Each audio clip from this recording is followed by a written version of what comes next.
How many of you remember that song that Bobby McFerrin had out? Don't worry, be happy. Yeah, don't worry, be happy. Well, when it hit the top of the charts, it was criticized as being too simplistic and naive, and some people even called it moronic. But it has some very important sentiments that we need to think about. Of all the living things that God created, did you know that human beings are the only ones that worry? And we worry about everything. Oh my goodness. We worry about gas prices, the stock market, taxes, jobs, well, right now the coronavirus, paying the bills, marriages, relationships.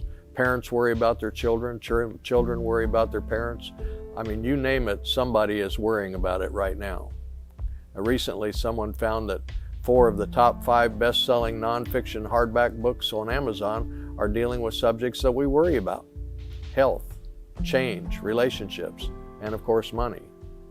I know there was one guy named John. He was a worrywart, so he hired his laid-back friend Joe to do a special job for him.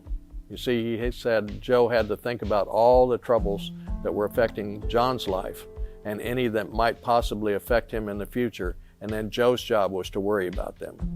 John offered to pay Joe $1,000 a week to be his worrier. But when John was asked how he was going to come up with that extra $1,000 a week, he responded, "That's Joe's worry, not mine." See, thousands leave this life every day because they quite literally worry themselves into an early grave.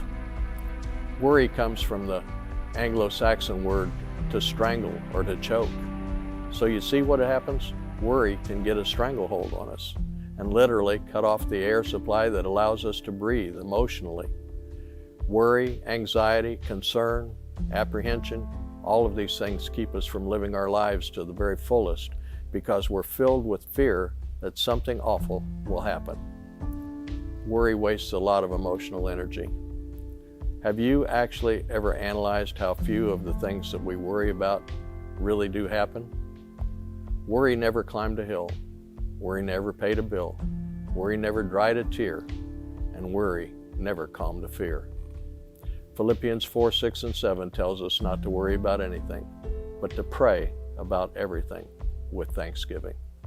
This is Pastor Riley, and that's just a thought.